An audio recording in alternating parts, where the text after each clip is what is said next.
Assalamualaikum warahmatullahi wabarakatuh. Balik barengan sama gue Taufik Nubo. iPhone XR di tahun 2020. Is it still good?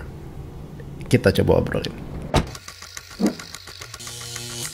Diumumin di tahun 2018, iPhone XR tadinya punya banyak ekspektasi karena iPhone murah, ternyata enggak. Gagal. iPhone XR ini rilis dengan harga yang hitungannya masih ya agak lumayan tinggi, 799 kalau di harga di Amerika. Di Indonesia gue lupa, tapi yang pasti di tahun 2020 iPhone XR baru iBox harganya masih 11 juta kurang 1000. Secondnya though, ini menarik, ada di jeda antara 6 jutaan sampai 8 jutaan, seenggaknya yang gue lihat ya. Tergantung kondisi, kelengkapan, dan juga tergantung ini bekas internasional atau bekas iBox. Tentu bekas iBox semakin tinggi harganya, seperti yang gue pegang. Ini X iBox dan second gue dapetin di toko Uwais.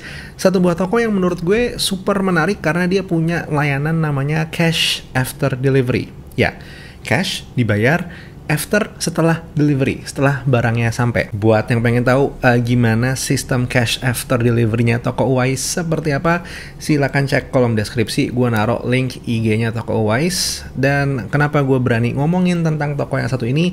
Karena yang pertama, insya Allah amanah, barangnya ori, nggak ada yang rekon. Dan yang kedua, mereka berani ngasih garansi up to 60 hari setelah barang diterima. Dan gak ketinggalan, yang tadi gue bilang, ada layanan unik namanya cash after delivery. Oke, iPhone XR ini sendiri, walaupun gue dapatnya second, tapi secara kondisi masih mulus, dan juga tadi gue udah bilang X iBox. Dan secara performa, it is actually still works well.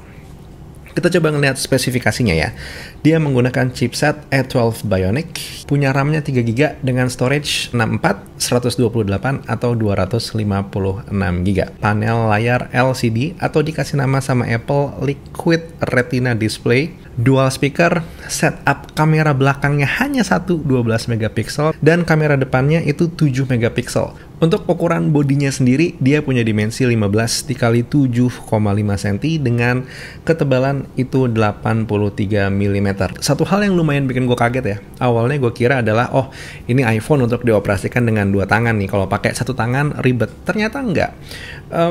Masih bisa dipakai satu tangan, walaupun megangnya mungkin nggak begini, megangnya lebih agak berubah seperti ini. Kerjasama antara hardware yang dibikin sama Apple dan juga software yang dibikin sama Apple, yaitu iOS, works nicely. Untuk penggunaan sehari-hari, macam social media, terus WhatsAppan, apalagi nonton YouTube, gue tidak bermasalah karena semuanya berjalan dengan snappy aja.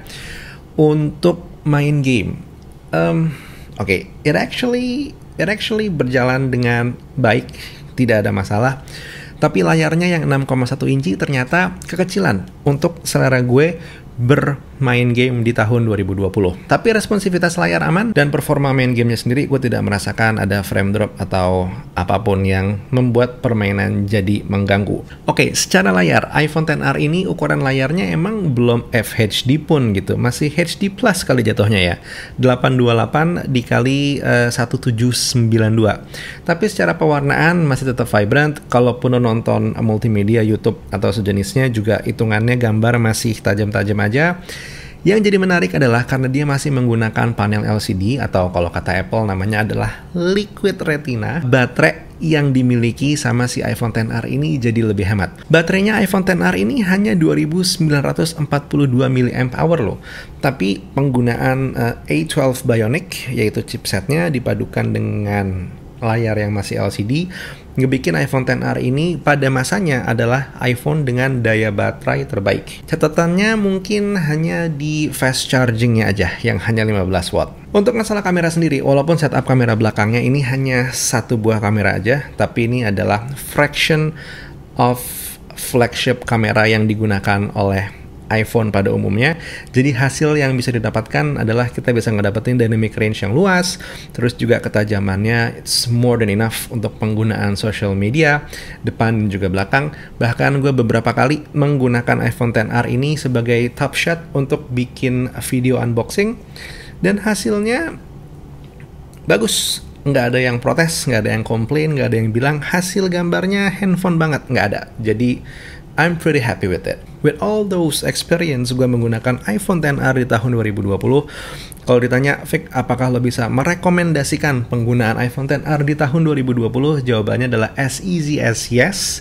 Dengan catatan, pertimbangkan iPhone 11 kalau lo pengen beli iPhone XR baru. Karena harganya itu terpaut sekitar 2 juta kalau nggak salah ya. iPhone 11 yang 64GB barunya itu kalau nggak salah 12.999. Ini 10.999 dengan nambah 2 juta aja, tanda kutip 2 juta aja, lo bisa ngedapetin satu buah iPhone yang teknologinya lebih baru dan kamera belakangnya ada 2. Cuman kalau lo pengen ngebeli iPhone XR second, pastiin lo beli di toko yang terpercaya dan juga barangnya lo yakin full original. Karena kalau enggak, nanti urusannya bisa panjang kemana-mana. Anyway, that was the video for today. Hope you like it, hope you enjoy it. Dan yang paling utama adalah, gue pengen tahu, iPhone XR di 2020, apakah lo masih tertarik untuk memiliki? Tulis di kolom komentar. I wanna know, I wanna listen. Buat sekarang Taufik Nobo cabut. Assalamualaikum warahmatullahi wabarakatuh. Skedush.